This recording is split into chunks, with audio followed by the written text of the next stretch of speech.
Hello and welcome to the Breaking the Unseen Chains ... entity removal. I'm going to say a little bit more about why this topic, what you can expect. So let's get straight into it. First of all, thank you to everyone who has signed up, because I know I've been a little bit cryptic about this one. And also for those of you who are lucky enough to pre-register and you're watching the replay recording, thank you for joining us. This one, and even putting it into words in terms of, okay, what are we doing?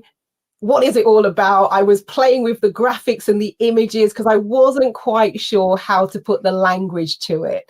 It was about entity removal. Perhaps it was that thing where sometimes people almost feel as though they've been cursed in some way, shape or form.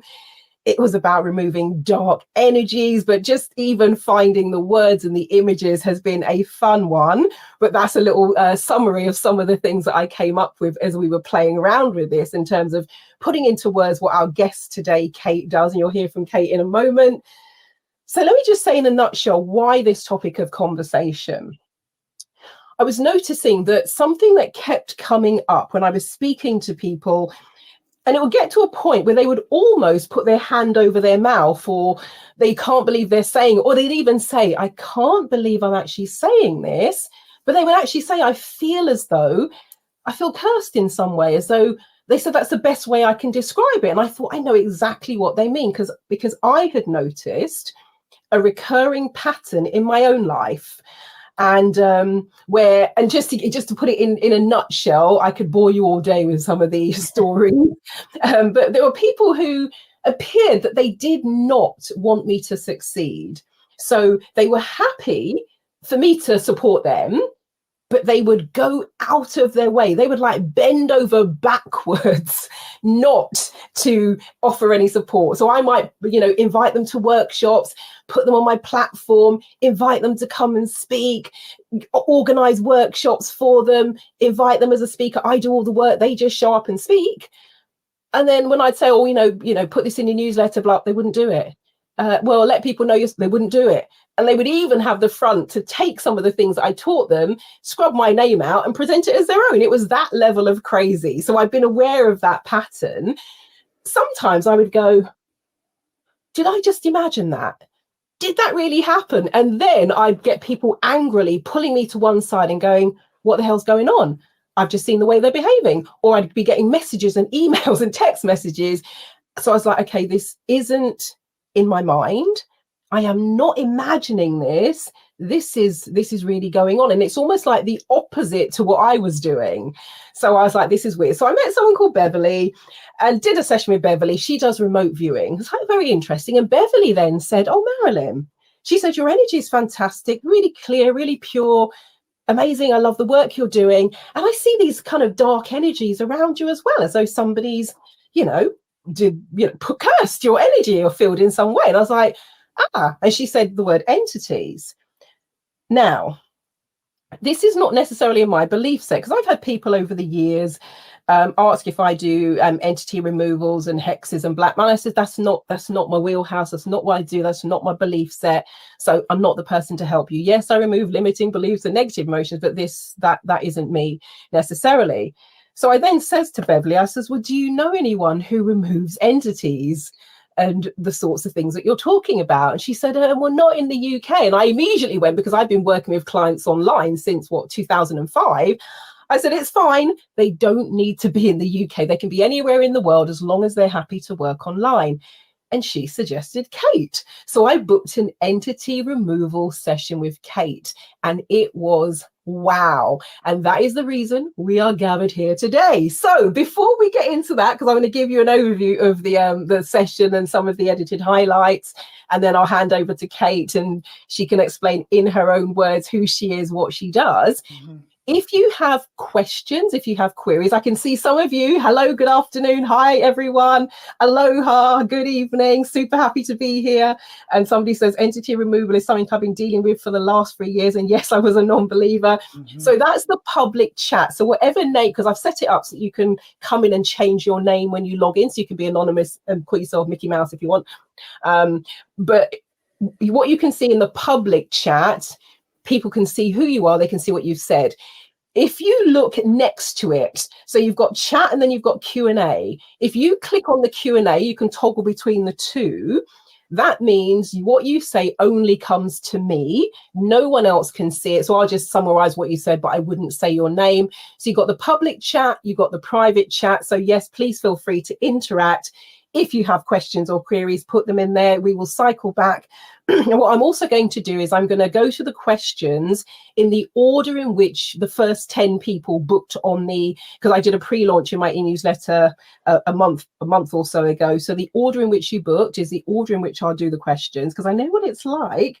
You book nice and early, you show up early, and then you don't get a word in. So we're going to buck the trend on that one, but put all your questions into the chat or into the Q&A, and we'll deal with those. For those of you I haven't met, very, very briefly, my name is Marilyn Devonish. I love having a good conversation, whether that's live in person, whether it's online, whether it's on the TV, whether it's on the radio. I'm always up for interesting conversations, and that's really what this is about today.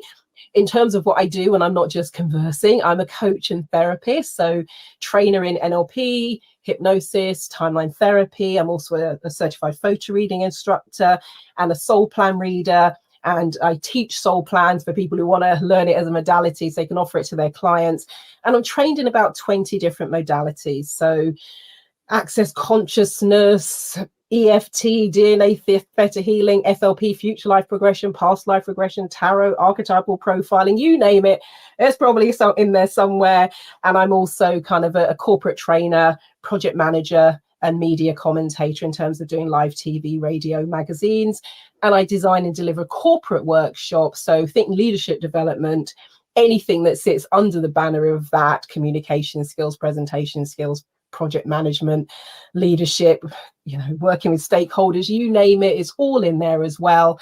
And before you sort of go, well, it's all right for you, Marilyn, this was my personality right up until the age of 32, where I was very quiet, very shy, lacking in confidence, had very low self-esteem. And at the age of 32, I thought about ending it all in terms of, kind of taking my own life. And that's one of the reasons why I'm so passionate about personal development and very passionate about anything that will help you clear blocks, barriers, move on, etc. So coming back to the entity removal session, that was interesting. Kate came up with some very specific scenarios. I didn't say anything. I was just like, hey, Beverly gave me your details. I got your email address. Let's do this thing. What do you pick up? That was really the extent of what I said. And Kate was very specific. She described some scenarios.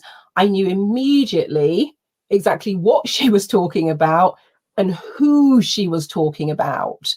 And she said those involved had basically done some spell casting to block my personal progress. So what was really weird, and I said, Kate, this doesn't make any sense, because there are things that I'll do with my clients that are really easy for me to do, and they'll be like, boom, through the roof. And, just stuff that you think, people actually say, did you just make that up? I'm like, no, I did not. It really happened in the space of a couple of hours or a couple of days or a couple of weeks. So Kate said something quite interesting. She said, no, they've done this to you, but it doesn't affect your work. So it didn't affect my ability to successfully work with others, but it was binding me.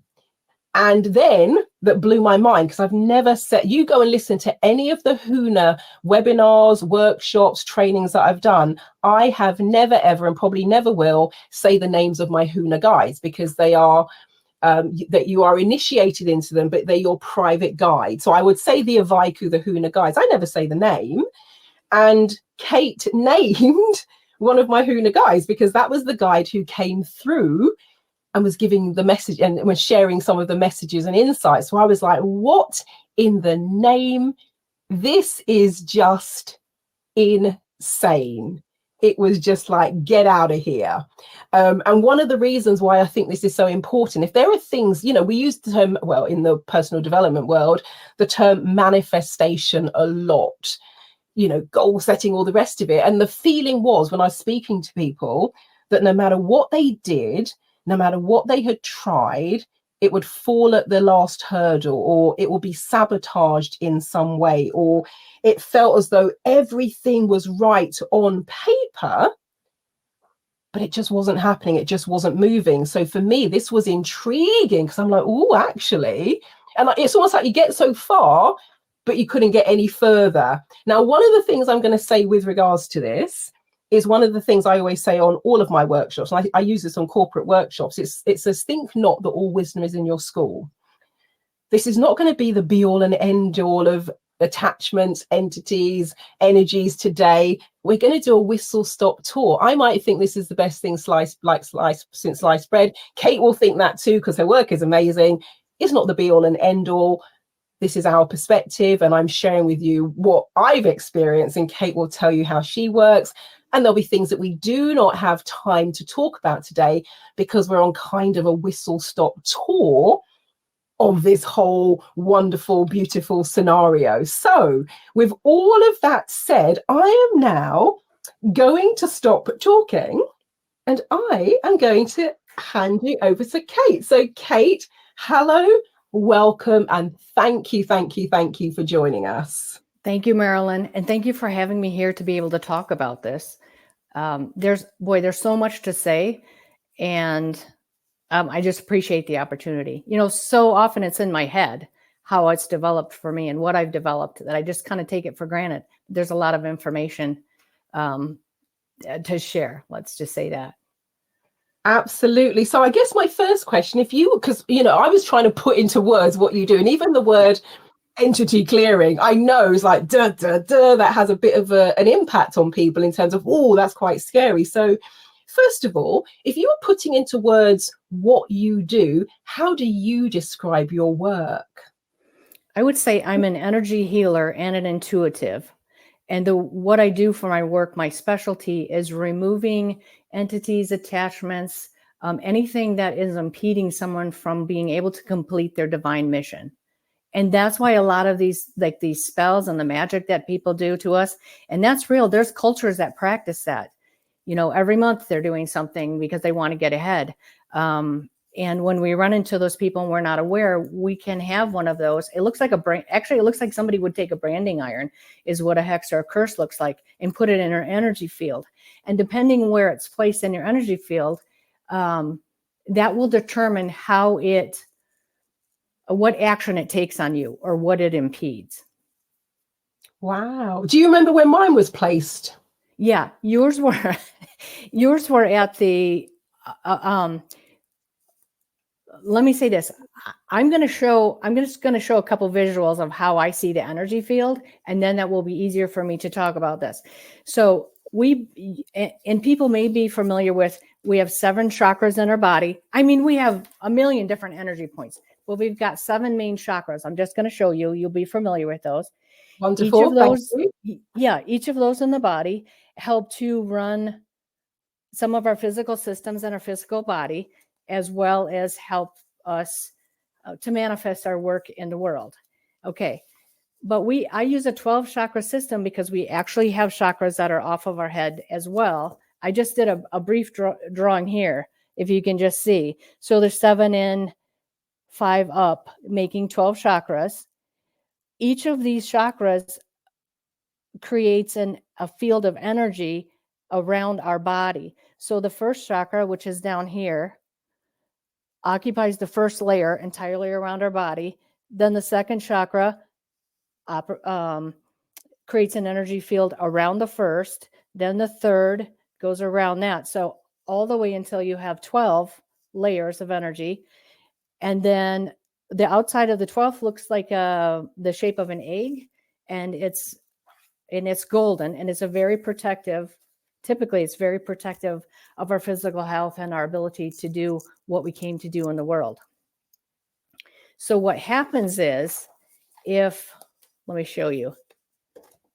If you have, I'm just going to say a witch or a wizard that's casting a spell on you, they will likely, if they're going to affect your work in the world, and that's what was the case for you, Marilyn, you would place something up. Let me see what side it was on this side. You would place it up near around the 11th. Now, the 11th energy field comes into your hands in a very particular way.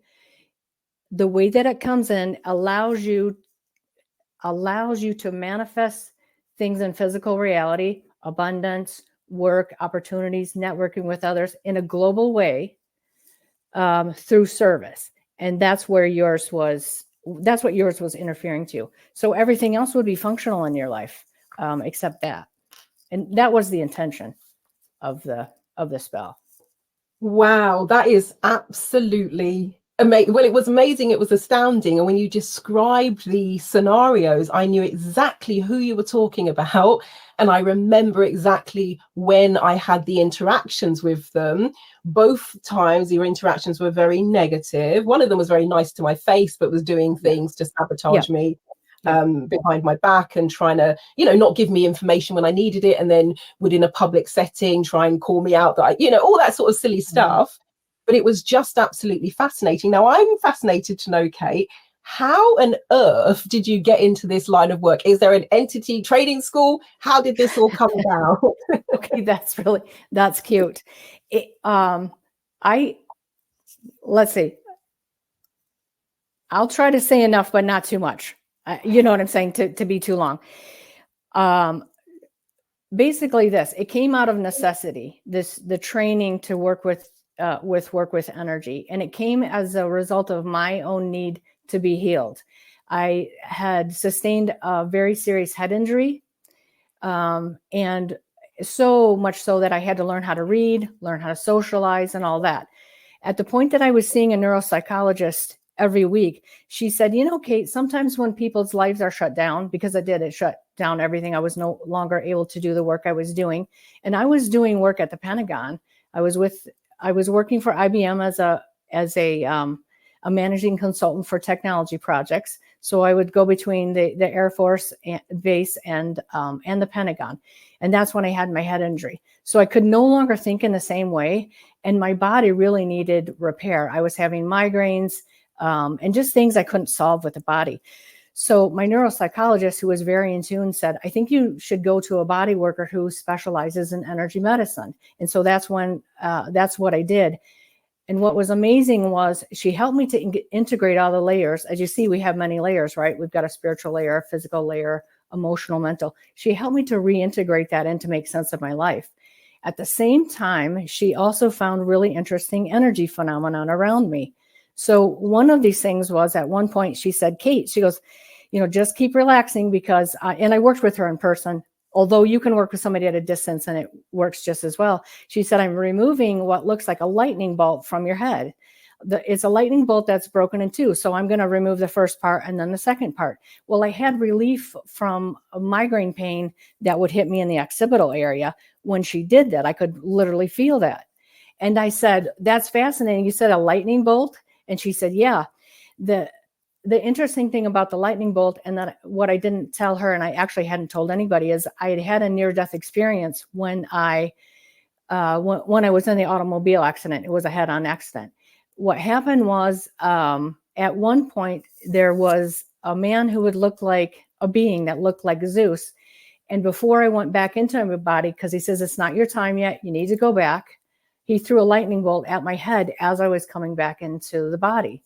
And I thought that was very fascinating that she could actually pick that up, and that was in my energy field then. And then I was hooked. I was intrigued because I was feeling better. And I was like, what is this? What's this, the mystery of all this? There were, at that time, and there still are, several schools that actually teach you how to heal the physical body, the emotional, mental, spiritual body. And it's like a hands-on training, and they take you through the steps. So as I started to feel better and better, I went and studied it. It's called the Barbara Brennan School of Healing, is one of them. Barbara Brennan was an astronaut who realized that when you're in space, you can see energy and it flows in much the same way it does on Earth. So she said to herself, how can I teach this to people, and how can we use this to heal? So she was one of the first to start a school.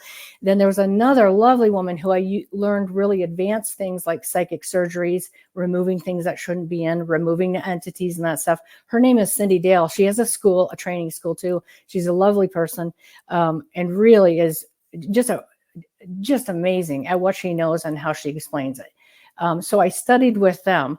Then what I did to develop further skills was I studied reading the Akashic or the soul records, because I wanted to be able to, when I was doing a healing session for somebody, I wanted to be able to connect to their divine wisdom. What's the wisdom for them? And that's so that's what I do. Whenever I work with somebody, I'm connecting to their records so that I can meet them where their soul is saying, hey, I want them to know this. I want them to know this, that kind of thing. So that's how so that's my training, let's say. Wow. I was kind of joking when I said, is there entity removal school? That's Clearly. hilarious. And there's not really, like, they don't really talk about, the schools I went to don't talk about entities so much as, let's just remove this energy or let's just remove that. What I found that these types of energies, they have names, they have certain properties, they look like certain things. You can tell what they are. You can tell if they're an entity. You can tell if it's a spell that somebody put on you. Spells are fascinating. You can also tell if it's something, let's say, like, I'll call it a situational attachment. Okay. Let's say, and because there are attachments that happen to us all the time, they come and go. Okay. So let me just talk about this real quickly. And if I need to go back to anything, we will. So, go for it. There are things we clean off all the time, just like we would be walking, maybe walking in a yard and there's some dandelions and they're blowing in the wind. Okay. We pick those up. It's the same way in the unseen world, let's say, where there'll just be phenomena that just attaches to us, almost like it's happy and it's just curious. And so it might stick to us. Okay. That's one thing. We get rid of those every time we shower, every time we connect to the earth. It just the earth kind of pulses and zaps us, with some energy, and those things just kind of fall off. That's most energy around us does that. There's situational attachments where maybe we're at a bar, things are getting kind of rowdy, people are a little drunk, you know what I'm saying? And literally spirits will be present. Well, those spirits, if they're interested in us or want to kind of feed off of our energy in some way, they kind of get a high when we're high or whatever too, they can attach to us. And I don't mean like get into us, but they can ride on our energy field too, especially if we're in an inebriated state. That kind of softens our field and allows them to attach. Well, those are things we get rid of too, right? You know what I'm saying? When you get a little clearer and you say, okay, now I'm going to get myself back together. I'm going to take a shower. I'm going to do something physical. Those will typically leave as well. The ones that are way more difficult are if somebody has put some cords into us because they're trying to control us or control our energy. And I'll say that narcissists do that all the time. They are very, very difficult narcissists, but their energy is difficult. What they'll literally do is they'll go right to the third chakra. I'm going to show you where that is, with a very specific person, or purpose. So this is our third chakra. Well, this governs our solar plexus. It also governs our willpower, who we are in the world, what we're here to do, and the energy with which to complete that. So a narcissist, because their goal is to control us, they'll control us by putting at least one cord, usually a big one, in that center. And in order to disrupt our energy, to make us be more like not so sure of ourselves, you know what I'm saying? And always kind of doubting us and that kind of thing. So they'll literally feed off of our energies. And over time, if you notice anyone that has long-term relationships with a narcissist, they tend to get very physically ill. Often it's an autoimmune issue, something you can't quite put your fingers on because of that attachment. I want to talk about another thing. So those are relatively easy to get rid of once you understand what they are and that you realize they're there. There's other things that are way more difficult to get rid of that we might not even see because they can come and go. There can be energy spells that kind of come and go or affect us on a certain time, maybe every full moon, maybe during some kind of victory for ourselves, right? There's something that goes off. They can be set on a program. There's also, like I said, ancestral curses, which now I'm seeing a lot of those. Those seem to be really activating right now for the people that I'm seeing. And it's like, wow, what is this? Like what's happening to me? What's happening to me physically? What's happening to me in the work that I want to do?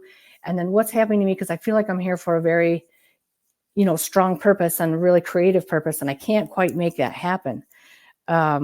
and those are really insidious. And then the other one is the entities.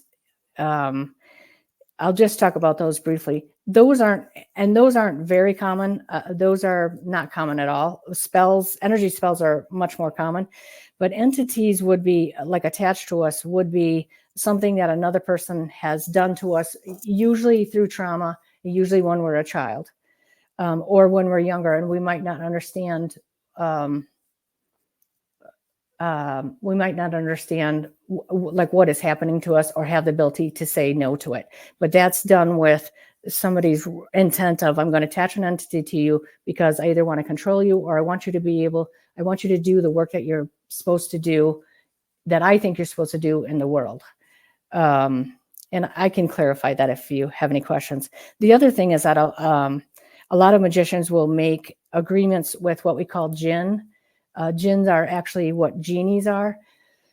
And so people that want to control us may make an arrangement with a jinn to come into our, let's say, our reality, to do certain things for us in exchange for something else. I see that a lot. So that's kind of an overview, but. Wow. Now, one of the things that has really intrigued me in terms of, can you say a little bit more about the ancestral curses? Because I do a fair bit of work with ancestral trauma, and we're working with genealogy, ancestry, the anger, sadness, fear, and guilt, limiting beliefs. I'd love to hear you say more about the ancestral curses. And I'm glad you're asking about that, because that's the number one thing I'm seeing right now, is those coming up and coming, especially in this last year. It's almost like they can hide and you won't even know they're there, just in the energy field, and you won't see them unless you're really digging in there. You know what I'm saying? Like digging around, because many of the ones I see now are set to go off right now. And what I mean is, whoever generationally, whoever initially placed the curse had a specific idea for what they wanted, how they wanted to impact that family line. Okay. And so now I see them going off and activating. I want to say one other thing. I also, however, see a lot of people having been born into this lifetime to say, it ends with me. I'm going to end this ancestral stuff that my ancestors had to live with, whether they know it or are conscious of it or not. Most people aren't, that they're here now to say, I'm going to break that curse. And then the curse goes off, and then they deal, and then they're kind of dealing with the effects of that. Any other questions about that? There's so many directions I could go in. Yeah. So just so I can get my head around it, are we saying, let's just say in 1590, yep, Aunt Hilda decides that this is what, or somebody decides, let's say that there's a family that they're opposed to. Yeah. So they put a curse on that family, and they might say 500 years forthwith, or something like that. And then 500 years later, somebody in that genealogical or ancestral line is the person with whom the curse activates. Is that what you're saying? Yeah. Yes and no. So let me give you a real example of somebody that I've worked with recently. Yeah. Okay. So 6 generations ago, there were competing families in a small town, and they were competing for resources. And what's interesting is there are cultures that practice magic all the time, right? And that's the case in this case. One of the families said, we're competing for resources. I'm not going to have this. One thing I'm going to do is I'm going to make sure that the women in the generations don't have healthy children. Because if they don't have healthy children, they're not going to be the ones that are chosen by the other families that have favor, you know what I'm saying, to be married to and to kind of continue that line. So it was about getting rid of that ancestral line.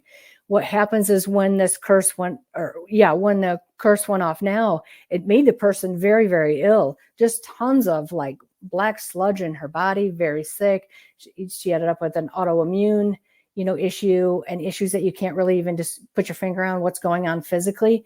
But also, deep, deep depression, because a lot of these energies, when they go off, they can fill I'm going to show you, they can fill our energy fields around us. So not only can they affect let's say, you know, affect any one of the areas in the physical body, they can actually like put this black energy all the way around our body. Well, what happens is we literally feel like we're buried. We're like, I'm buried in grief. I'm buried like so much I can't even move. What's this darkness? You know, I'm so depressed. That's often an energy field that, like, when a curse goes off, it may fill one of them up, and then you literally feel like you can't breathe. It's quite a serious thing. Wow, Yeah. wow, wow, wow. That is, and I'm guessing people by now are listening to this and they're like, okay, Mm-hmm. I recognize, I feel like I've had some of those situations. Yeah. So how would someone know that they're not just maybe, you know, a church used to call it the black dog of grief, for example. How would someone know that they're not going through a bit of a down patch and, you know, it is their own mindset and they're getting into their own head versus there is something going on here that is maybe external to you that is attached to your energy field? How would you say people make that distinction so everyone doesn't run around going, oh my God, I've got these attachments? That's a great question. I'm going to answer it in two ways. Please Number do. one is the main issue that I hear from people is, I've tried everything. I've done everything I can think of. I'm spiritually minded. I do visualizations. I do meditation. Still, I can't have a breakthrough. You know what I'm saying? Like, I'm either still really ill, I've tried everything, you know, or I just can't get a break. A lot of it right now is all of my actions are just not paying off. I just can't get ahead. It's like something's holding me back. They feel that, like, even though it's not a culture, like, I don't come from a culture that even pays attention to, you know, spells and curses and things like that. And I wasn't even looking for them, but I guess they found me, you know what I'm saying? And it is a reality that there's these unseen things. I would say, if a person is saying, I've tried everything, I've done self-help stuff, I've done whatever, I've looked at my narcissistic relationship, I've looked at, or whatever, I'm just giving examples of this, and still nothing is getting better, then I'd say, you know what, there's a darn good chance that there is something that's very hard to see. And a lot of these are placed behind us. So if you're a person that's looking, we tend to be looking here, or if you're visualizing something, we very often don't visualize anything behind us, but they're placed that way on purpose, you know, in the back behind us. The other thing I would say too, if anyone has any questions, they're like, Kate, can you just take a look at me? Absolutely. Email me. We'll look for 20 minutes. I'll take a look at you, tell me what's going on, and I'll tell you what I see. Do I see anything that, and if I see something that you can remove yourself, I will tell you, you know, and show you how to keep yourself protected. But if there is something that just looks like it's a nagging thing, or it's you know, a curse or whatever, I'll tell you that too. Wonderful. And literally, you don't know, but about a minute or so ago, I put your email address into the chat. Perfect. Okay. Yeah. So it's in there and it says Kate's email address, rogaharry@yahoo.com. So it's in there now. So everyone do a cut and paste of that, and I'll email it out again as well. But that is so fascinating, because that is a conversation that I'm hearing a lot in people saying, oh my gosh, it's like the way I describe it is like walking through treacle, where yes. Yep.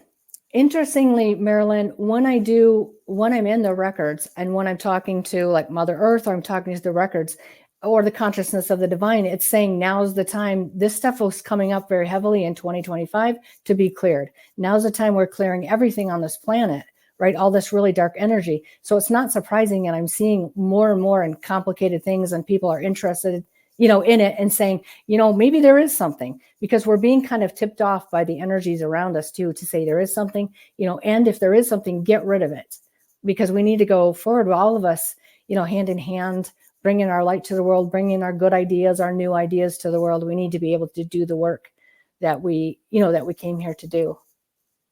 Wonderful. And let's just say someone has a family. They often talk about family constellations.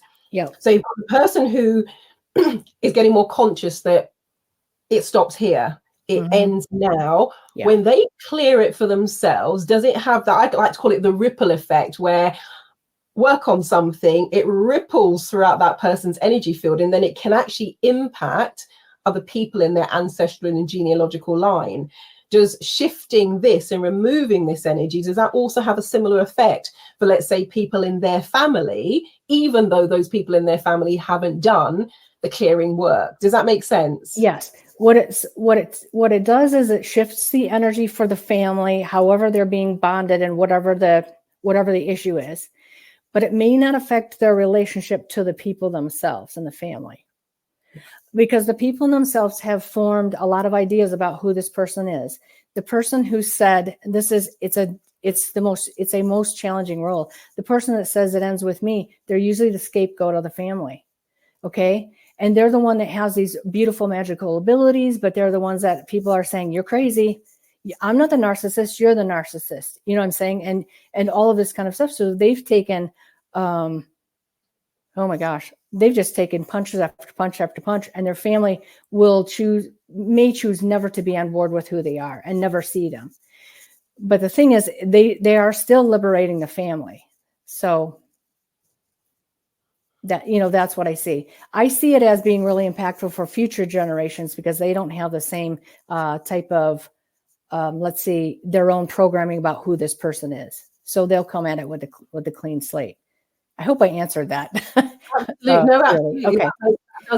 That makes perfect sense. I'm just going to have a quick look at the chat as well. So I've got lots of people saying hello, good afternoon. Or Winnie says, yes, I've known, she's talking about the Huna guys. She said, yes, I've known Marilyn for several years and can confirm she has never, ever revealed her guides' names. Okay. But you actually said the name to me. I was like, sorry, what? I got you to say it again, because I'm like, did Kate just say what I think she said? And that's the most chatty of my Huna guys. There's one I was initiating those in, went with Huna in 2005 and then again in 2009. There's one who does not speak to me, wouldn't even tell me its name. But just told me how to sort of address it, describe it. And then there's one who's very chatty, and the one who's very chatty is the one that you named. So I was like, even if I had a bit of I didn't have any skepticism, I wouldn't have booked a session. But even if I had done, that was like, okay, there's no way you could have known that, because those words have never left my lips. So very, very interesting indeed. Someone says, wow, that is amazing. My sister is with a narcissist and alcoholic, and she has muscular dystrophy, and she's been with him for, several decades. Wow. So based on what you've said, Kate, that seems as though there can be a tie and connection between those. There's definitely a tie and connection, for sure. Wow. Someone else says, I think I'm one of those generational curse breakers. I am breaking the rules and traditions since childhood. Yeah. Wonderful. Now we've got a couple of questions. So let me go to my Q&A. So first one, let's go. So hello, Marilyn. Question. So can entity removal be done for children, and from what age? And do we need their consent, or can I, as a mother, consent on their behalf? Absolutely. You can consent on their behalf. I think typically the rule is like 18 years, at 18 years or younger.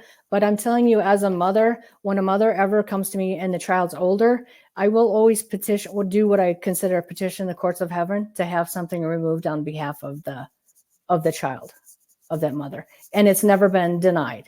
So I think the universe has the back of mothers and fathers and those that want, those that want freedom for our loved ones. Yeah. Wonderful. I love that. Someone says, being cursed, everything going wrong, like someone has put a block in my way and it's been awful. And I'm sorry about that, because that's literally true. They can literally do things like with these spells, create like a rope around your legs. Do you know what I'm saying? Like what is it when you're going after cattle and you're lasso? Yeah, sort of like a lasso. Yeah. Okay. They can make them act and behave in any particular way they want to literally trip you up.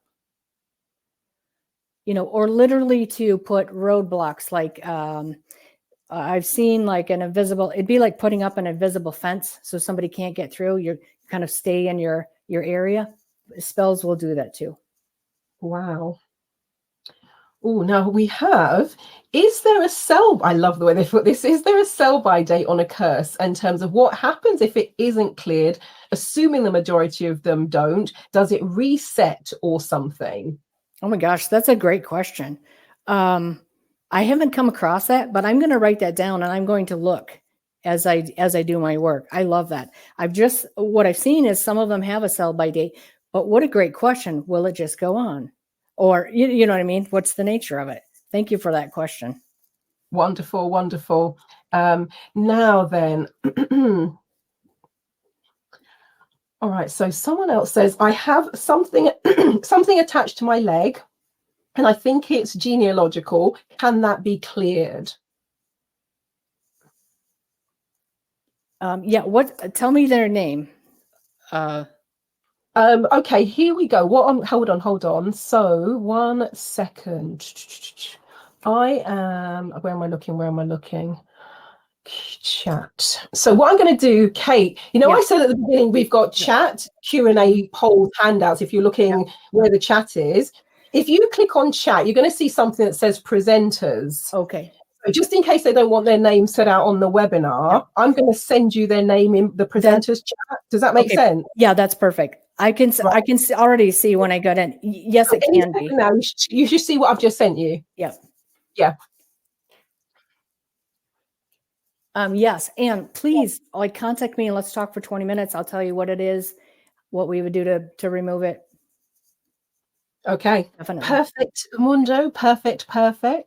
Now, so this is something, Kate, that we were talking about. But as it's come up, somebody says, where can we find out more? The email address is there. Does Kate have a website or a book? And I know, because when we spoke, when I did my session, you said you were just in the throes of pulling all of this information together and creating a course. So can you say a little bit more about that and where you're at, what you've got planned, etc.? Yes, thank you for the question. I have a website that'll be up and running in February, the beginning of February. I'm currently putting together a training course for anybody who says this work sounds really fantastic and interesting to them. The course it'll be a 2-part course. The first part will be learning to read the Akashic Soul records, because that trains you to be able to hold the energy and hold the space. And that's what you need to be able to do when you're working with somebody. And when you're working with any energy phenomenon, you have to have very highly developed states of concentration. Okay. And then the second part of the course will be, what are the nature of these kind of attachments, and how do you remove the different types? How do you see what they are, and how do you know where they're from? You know what I mean? What they're designed to do, where they sit in the field, and what that's designed to, how that's designed to mess with a person, et cetera, et cetera. I'm planning on that being ready the middle of April. Wonderful. So when you do have it ready, would you be able to send me the link? Yes. So that I can send it out to everyone who has been here, and they can get a little, advanced little sneak peek in terms of what's coming up. I always think it's really exciting when somebody is just in the throes of, I love designing courses, training, workshops, etc. That's my thing. So I always think it's really exciting when you start to package it up in a way that other people can sort of benefit from it. And so I look forward to seeing how that comes about. Thank you. I appreciate it. I want to say a couple of things, if you don't mind. I want to say that there are people that come to me that don't have an attachment on themselves, but they have something going on their property, okay, or their house. I recently cleared a very large property from somebody who said things aren't going well at the property. She manages the house for someone else. She said things aren't going well. She says that we've had actually 2 animals that have died on the property. People are becoming sick. I feel like somebody's watching us when we're there. Just anything that can go wrong is going wrong. Can you clear it? So in the clearing session, what it looks like is that somebody did a series of actual rituals to try to make everybody and anybody that went into the house really sick. It was done as what I would call a grudge. It would be spell casting, like a grudge on somebody, right? To get a retaliation, to get even. But all of that was removed. Okay. And then the next day she said, I woke up happy. My son woke up happy. Nothing else. I don't have anybody like looking at me. I don't have whatever, because you can find a lot of things on properties too that will make animals or make you sick. There can be portals that are allowing other energies to come in. There can be just, chaos everywhere. Just, This was a lot of really dark magic. I normally don't see that, but I'm saying that this, that you can remove even the darkest of things, let's say, from a distance. And I don't practice like a shaman would practice. I have done some shamanic journeys and things where you're doing the drumming and you're doing whatever. And that's very helpful for being able to put you in a state of, trance and really connecting. And it's helpful for the other person. But that's not the way that I practice. I'm actually probably more military. I'm probably more like a military surgeon. You know what I'm saying? I've got a job to do. I take the emotion out of it. I know 100% that I can get rid of these things. And I know that maybe I have to ask more than one question and figure out what it is, what the nature of it is, how does it need to go, that kind of thing. But I have 100% certainty of it and 100% confidence. And I know absolutely that I won't be damaged while I'm doing it, because it's not like that. I'm not facing it with like a cross, and I'm not making eye contact with whatever, because if you do, you antagonize the energies. You know what I'm saying? You're going in cloaked, literally. Marilyn, you mentioned this on one of a session I had with you. You saw this Harry Potter cloak. That's exactly what you do. You cloak yourself, you call in your protection, and then you go to work. And you go to work like a precise surgeon. What is this? Let me remove it. And it's a procedure. That's how I practice it. So if that's interesting to anybody, then I welcome people who want to learn how to do it, and then make it their own, because you'll find your own techniques and preferred ways of doing things. Wow, that is absolutely fascinating. I've got another question here. So it says, does walking on a spiritual pathway trigger off karmic blocks specifically to do with your mission in the world?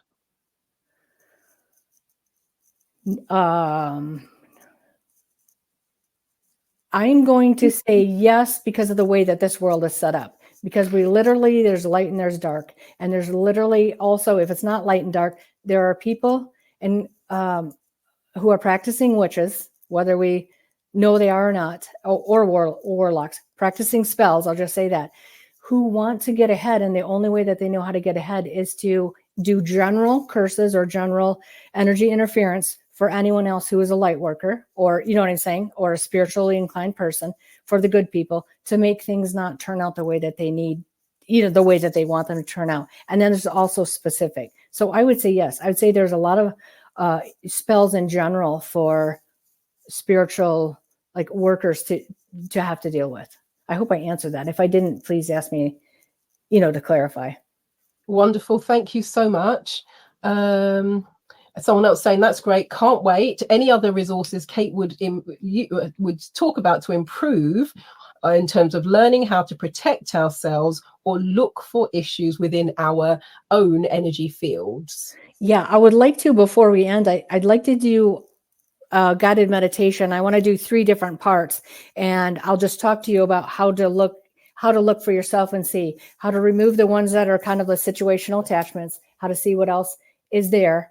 Also, how to really build your energy field up as a resource and as protection. And then I want to end with looking at, we're going to ask the question, who's protecting me? Who are you? And you'll see some interesting things come in probably now that you haven't seen before, just because the nature of where we're at on the planet and where we're at in our level of consciousness. Ooh, I love that. Right, I've written that down. We are closing with a guided meditation. Okay. I like that. That is fantabulous. Thank you, thank you, thank you. So let's see what else we got here. Okay.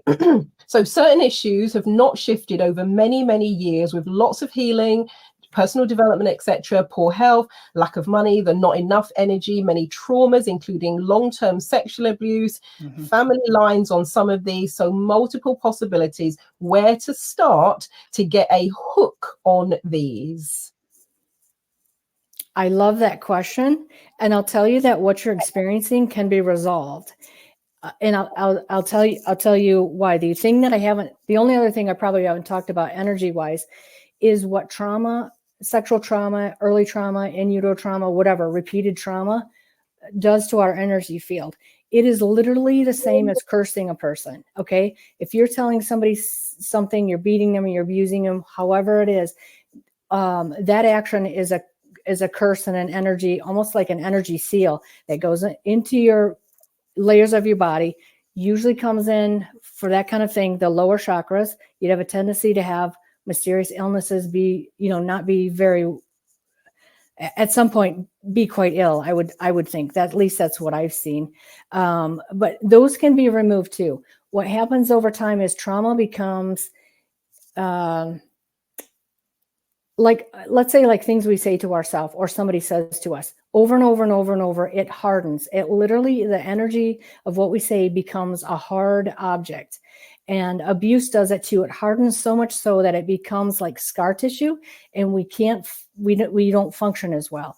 I'm talking literally, our energy fields can't organize themselves the way they need to do it to be able to give us like ultimate health and ultimate like ability and our willpower to do the work we came to do, et cetera, et cetera. So I treat them like a curse because they act very much like that. And I would encourage you, get in touch with me too, and let's talk for 20 minutes. I'll tell you what I see, and and we can talk about that. Absolutely, you can remove those. Wow, fantastic. Okay, so someone else said, I'd love info on the training. I'm trained in shamanic extraction, but not specifically entities or curses, though I have been shown a few of these and remove them with the tools that I have now. We will keep you posted. We definitely will. And the interesting thing is, I love the work that shamanic healers do. What's interesting is I'm finding things that I haven't seen before. Many times there's something new, and I'm like, wow, that's really interesting. That's like a creative use of a spell. So I'm always finding something new. I mean, I think there's a certain amount that you can expect they'll act a certain way, but there have been some really interesting things that I've seen coming up. Well, I know you said when you did the session with me that one of the people involved had actually sat and done some serious spell casting work. Yep, very much intentionally. Yep. And do you want to say anything else about that in terms, you have to talk about the scenario, etc., but just because what you said about the way that they had done it, I was like, wow. But again, I recognized immediately from what you're describing who had the skill and capacity, and the scenario you described was matched that person. So I don't know if you want to say anything else about that in terms of the ways that some of people will cast these spells and this energy. Let me talk about something interesting that I did see recently. Working with a woman who is about 35 years old, and she says, I can't, like, I just something's holding me back, right? And I don't know what it is. So we take a look there. She had two real phenomena. So one was, an ancestral curse. The other one was a spell that was placed on her by somebody who's works for her father. Okay. And it wasn't that her father said, I want a spell placed on my whatever, but he said to one of his advisors, I want to make sure my girls are safe, et cetera, et cetera, et cetera. The advisor then is like, oh, I'm a magician. I'm going to, do you know what I'm saying? I'm going to make sure that let's say my mind is thinking two things at once. I'm going to take care of his request. His request was this. It was about protection of his daughter. What he wanted was his daughter to mature enough before she went out in the world to do her work, so that she understood that there's good forces and there's evil forces, and she needed to really protect herself. She just had to be, and she also had to be able to sort through who is good and who's not. And he thought she was naive, let's just say. So what was created was a spell that was literally a box, looked like a jewelry box, around her third chakra. Again, that's a very important chakra because that's our willpower, how we express ourselves, who we are in the world, that kind of thing. And it had a key to it. The idea was that when she got to the age to recognize, or smart enough to ask somebody to look and recognize there might be something holding her back, that would actually, that she had reached a maturity level to which that could be unlocked. Isn't that fascinating? And that's kind of one of those unique things where the father's like, no, I'm protecting you in the world, because he really loves he loves his family. And the magician's like, I'm going to do what I'm asked to do. I kind of wonder about these magicians, and these others that are casting all these spells. Like, don't they understand they're gonna deal with the karma? You know what I'm saying? I see many of, like, when I'm working with somebody and removing something, and I'm asking who sent this. What was the intention? Were they paid to do it? I can see all that stuff. And then I'll, in my mind, my mind's eye, I'll say, how are you getting away with this? Or how did you get around this? And they'll show me they're trying to do whatever they can. They're justifying it and they're trying to get around the karma. I think that's pretty interesting. No, it is. It's absolutely fascinating. When you're talking about the key in the box, what was being asked about the sell-by date, it's like that one almost had a sell-by date. Yes, it did. Yep. Yeah. Wow. Wow, wow, wow. Now, someone else says, my cat just came and sat on my lap since the start of the call and started me staring and meowing at me. She doesn't normally do this. Has this happened before? And is there a significance in this context? Yes, it happens a lot with cats. It will happen with dogs, but a lot with cats. Your cat's communicating something to you. Oh, your cat's saying, these are the things that I'm seeing. I see all of this stuff. That's what your cat's saying. I see the unseen. And your cat's connecting to you on a new level, a different, you know what I'm saying? Trying to make a connection to you as a very intuitive cat. It's a very intuitive cat. I'll tell you that much. Ooh, we love that. We love that. Right. So I'm just going to have a very quick look. So let's see. So I moved a few years ago. Everyone there goes to some high priest. They work with Orixas, Orixaas, Orixas entities. That's ancient African Brazilian magic. They cast spells and do blood rituals for everything and to everyone. Yeah. It's completely insane, they are saying. It is insane. Thank you for bringing that up as an example. There's cultures, and groups of people that practice this all the time. I think what I love about this work is that I want us all to have freedom. I want us to be able to live our divine purpose. But when we don't know what is happening on this unseen level, we're at a disadvantage. Okay. So many things can be done to us and we're not aware of it. So I'm loving bringing this information to the world and getting a lot of people on board with, hey, we can remove these things because it's within our power. It takes it being scary out of it. It's not scary.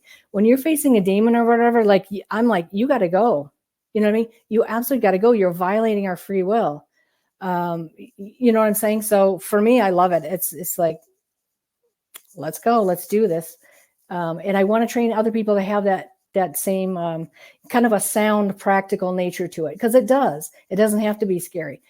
It is scary if we don't know how things operate in the world and what they are. So I would like to take the being afraid out of it. Let's say it's just, it's just practical work. Let's clean it up like we're cleaning up the streets, literally, like we're sweeping things up, stuff like that. And that's what I liked about you, your Mac, because I'm kind of straightforward, matter of fact, let's just do this thing, even when talking about deeply esoteric subjects. I'm just going to make it practical, bang, bang, bang, let's go. And I really like that about the way that you work as well. Now, okay, we've got someone who's in a battle. So they said, I've said since childhood, it ends with me. They said, I'm in the middle of an ancestral curse battle this week. So interesting things going on. Let's see. So we've answered that one. I would like to know more about that, Marilyn. Whoever asked that question, I would like to know more. If you want to call and just talk to me for the and talk about it, I would be happy to. I love looking at new things that are happening and things that are like active battles. Those are fascinating. Wonderful, wonderful. Now this one says, can people's actions open up ancestral unrest? As in, someone did a bad thing when buying the ancestral home, and after this I heard a lot, I saw a lot of things, and the whole vibe changed from what was once a joyful place. So anything you want to say about that one? Marilyn, read that to me or one more time. So I'll just, the first question bit is, can people's actions open up ancestral unrest? Oh, I see. Let me see.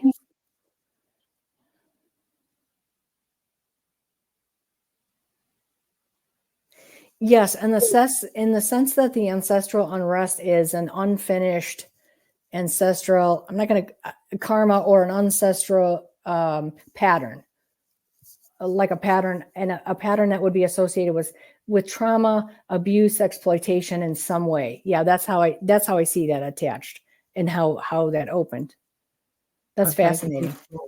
Brilliant. And the person who's having the battle this week, they said, I've just sent an email to Kate. So when Thank you you. finish the call, you can satisfy your curiosity. And someone Yes. else has said, Fantastic. Christina says, I will definitely sign up for Kate's course. I'm so grateful to have found this information here. The universe just answered my request for help. Oh, bless you. Thank you for that. I'm so excited to have other people that see the value in this, right? And that can just, I'm going to say, just be practically minded. And when we take back our energy, this earth is meant to be like really a Garden of Eden for us, but we've been so interfered with. Everything has been so interfered with. I love it. And I'm very passionate about, let's remove everything we can. Let's remove curses and hexes and energy traumas that's happening in our towns. You know what I'm saying? And all that stuff too. So I welcome the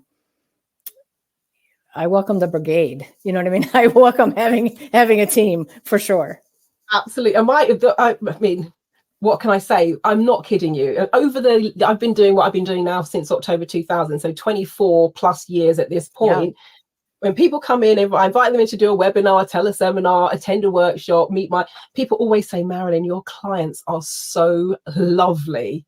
They are just amazing. So for those of you who go forth, Kate, I know that you will have a wonderful time because they are such beautiful people, really are. So I'm excited to see what unfolds. Now, Kate, you might not want to go in this direction. Please feel free to say no if you don't want to. Mm-hmm. But there's a lot going on in the world at the moment. I'll just say maybe the word Hollywood. So we've got stuff that's happening with P. Diddy, for example, and the alleged, I have to say alleged because it hasn't gone to court yet, but the alleged darkness there. We've got some of the celebrities. We've got what's happening, what's being transmitted through the music and the vibes and all that sort of stuff. Has that got, my guess is it feels like it does, but from your perspective, has that got something to do also with attachments, or are people spell casting consciously, but spell casting in what I would call the dark arts? 100% absolutely. And it impacts us greatly. The property that I cleared, the blood rituals that were done to put all the energetic curses and hexes and patterns and whatever on it were done by some celebrities who would be part of Hollywood. Okay. Now, what I see is the celebrities in general, musicians that are in the industry, these magicians, they're losing their power. There's still some that have power, but for the most part, it's kind of waning. A lot of them are kind of scratching their head like, our spells just aren't working the way that I wanted them to. I've got to get creative. I'm going to try something else. It's like I see them literally scratching their heads and trying to come up with new things. And let me just say this, Marilyn, there are a lot of us that have worked for decades, healers, light workers, people just trying to bring good ideas into the world, right? Being very spiritually aligned. I really think the work that we're doing is coming to a culmination right now. It has shifted to consciousness. I think the earth, the beautiful Mother Earth is behind us going, yes, I want to shift my consciousness too. We need more light. This is way out of balance. Let's do this. So.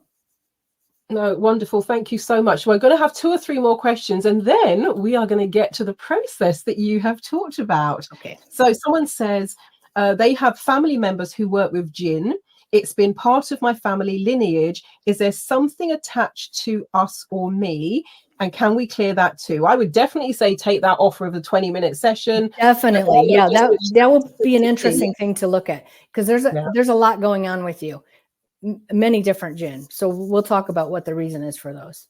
All righty. Okay, this is cool. We're cooking with gas. I'm excited.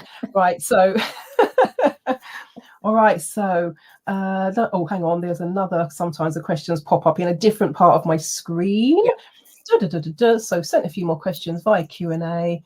All right. So, I would like to know if I keep my life in balance. For example, I don't drink alcohol, I don't smoke, I don't do anything that could lower my frequency. That was the only way I have found to protect myself from the black magic that a certain person doing to me. What else can I do other than having an appointment with Kate?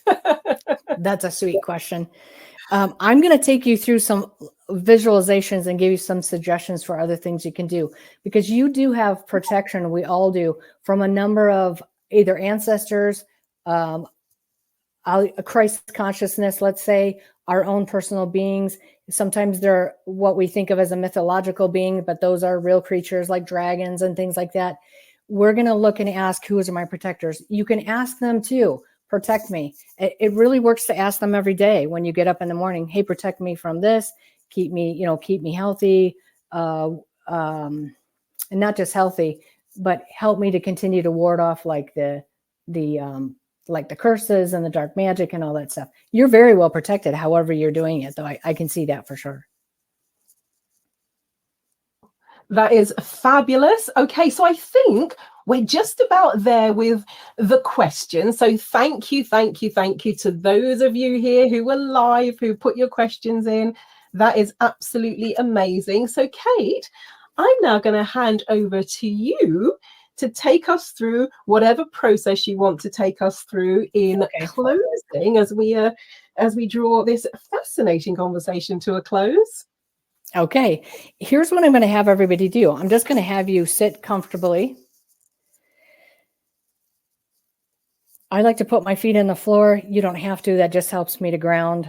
I'm just going to say, sit comfortably. Would love for you to breathe in and breathe out in a very relaxed motion, whatever is relaxing for you. Nice deep breath relaxing in and nice deep breath out. And I'm just going to talk you through some things that you can do for removing things and protecting your energy field. Let's do a visualization first. And just continue to breathe in a relaxed, comfortable way. So I call this a visualization for integration, activation, and protection. So I'll have you now continue to breathe. Would love for you to feel the beautiful energies of the earth. Visualize her nurturing energies moving up through your body, from your feet up through your body in a gentle, swirling motion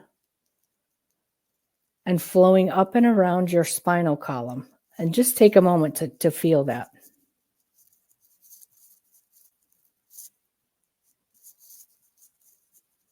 So visualize her nurturing energies moving up through your body and make a gentle swirling motion which flows up your spinal column and up above your head. Let this energy nurture your physical, emotional, mental, and spiritual energy bodies.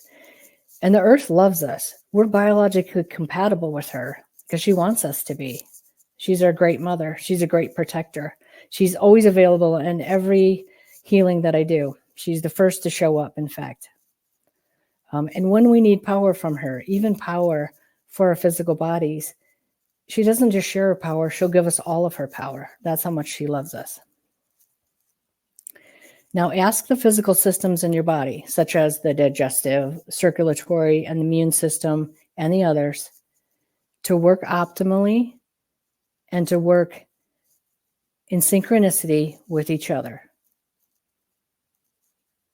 And just visualize that. The visualizing is very important. Your imagination does so much of the work for us. When we're clearing, when we're keeping ourselves clean, when we're creating. So use that beautiful visualization. Visualize the nurturing energy of the earth connect to the divine all the way from at the top of your head as it flows up your spine. Now keep your focus above your head. Visualize energies from the divine above your head, gently swirling down and around your spine and through your body, around your spinal column, eventually touching the earth around you. Let this energy nurture and integrate your physical, emotional, mental, and spiritual energy bodies.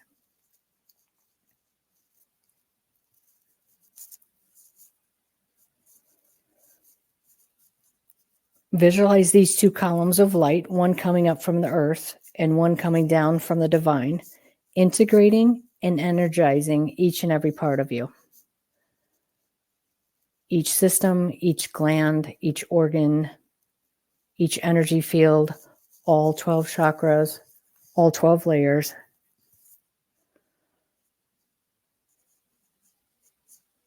Let the combination of this light together from the divine and from the earth reset and reconnect your divine blueprints and divine mission. And let that activate and really feel that. Visualize your most outer protective energy field. That's that 12th field around you. Looks like an egg, as a beautiful golden energy. Request that it protect you from harmful energies of any kind. You can also, using your creative visualization, you could make that field look like and act like Teflon, so that if somebody sent anything your way or negative energy was to try to come at you, it literally would hit and bounce off. You can make it look like a mirror so that things don't find you. Curses, hexes, things like that. Energy phenomenon can't identify where you're at. At the same time that you have this protective aspect to the golden energy egg, request that it also allow, at the same time it's protecting you from what is harmful, that it allow what is helpful, energies that are helpful, energies that are healing, energies that are light, that are positive. Let those be able to come through that golden egg. So energies that are harmful, they stay out. Energies that are helpful, those can come in and interact and find where they need to be in the body in order to be helpful.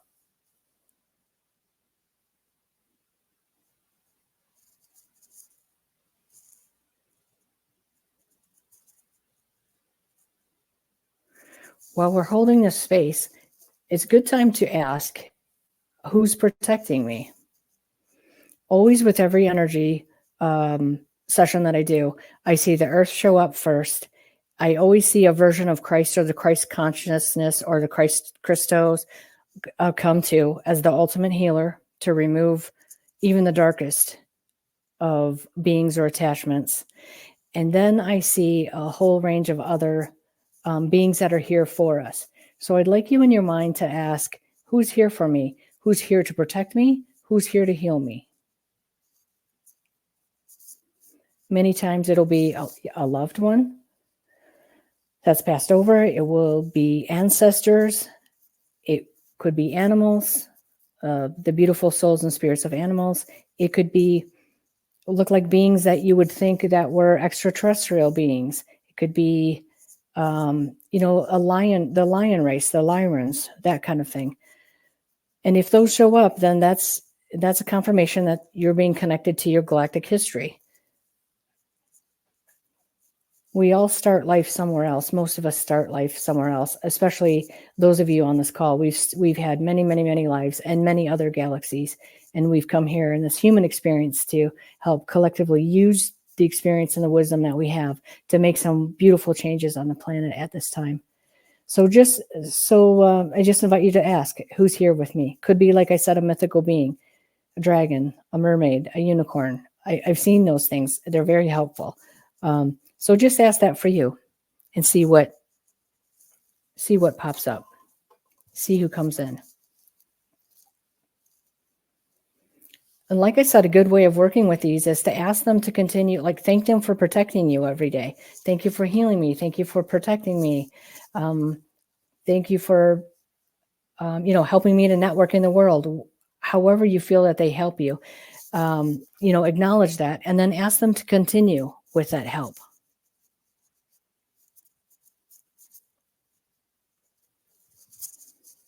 I'm going to move to the third piece, which are a series of statements that help us to stay clear.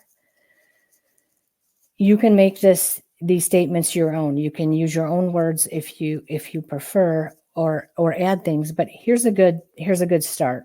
I am a sovereign being. I choose to be free from any and all interferences standing in the way of me fulfilling my divine mission. I do not consent or agree to any energy attachments of any kind that would be placed on me to interfere with me. I do not consent or agree to any cords being placed on me by any others. I do not agree to any energy spells being placed on me, and I do not accept them either. I do not accept or agree to any family ancestral curses or energy spells.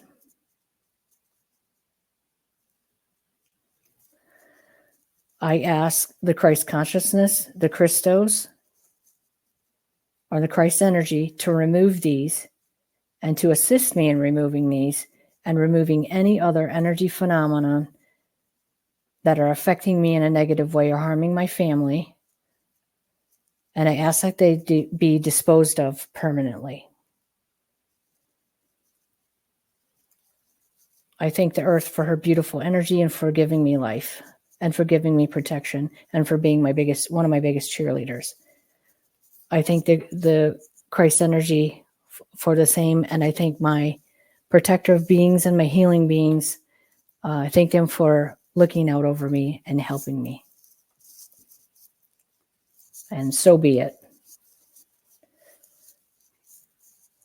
So those are 3 different types of visualizations that I'll do and use throughout my day. I usually make the statements, and I usually do it in the morning, like when I'm peeing or something. You know what I mean? Let's get rid of anything that might have attached or come in over at night. Let me make my statements of my power. You know what I mean? And gratitude does a lot for helping good things to continue to come in and for helping those beings who are really devoting a lot of time and energy to helping us. And our ancestors do a lot of that for us. So I take the time to thank them as well. Oh, that was absolutely fantastic. And in terms of your course, I'm thinking, oh my gosh, having those almost like those almost affirmation cards where people can have that on a little bit of a card. You know, like people have an oracle card or a tarot card. I love that so much. Yes. They have a card and they can, have that by their bedside table or on their desk. They can carry it around with them. I saw the vision of you creating some Marilyn, cards. thank you for the idea. If you don't mind, I'd love to use that. I'd love to create that for the training, and that would be beautiful because there are different categories that you could, different reasons you would use them. Thank you for that.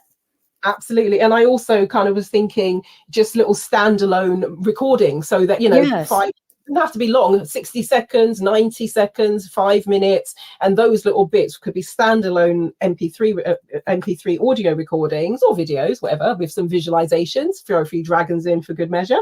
Somebody was saying they love their dragons. Oh, I love the dragons too.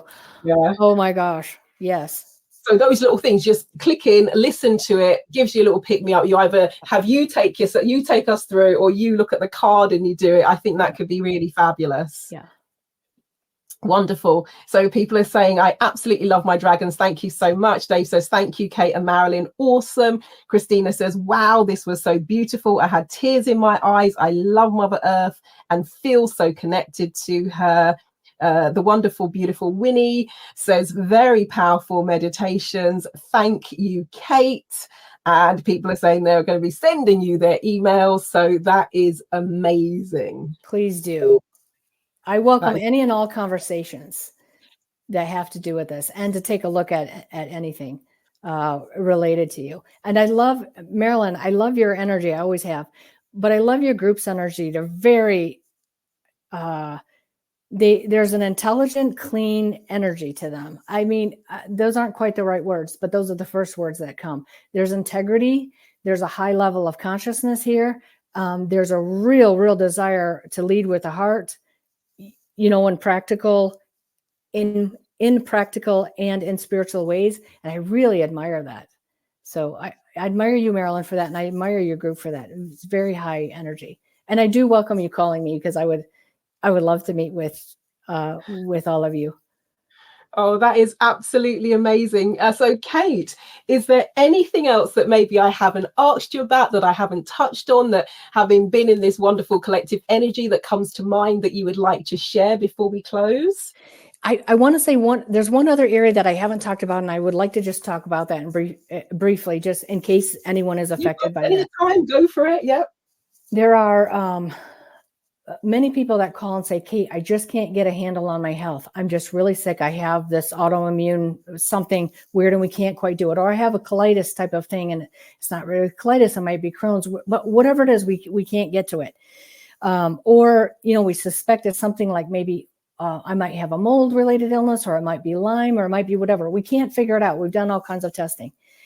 I would just encourage you or have the person look at what might be interfering with them.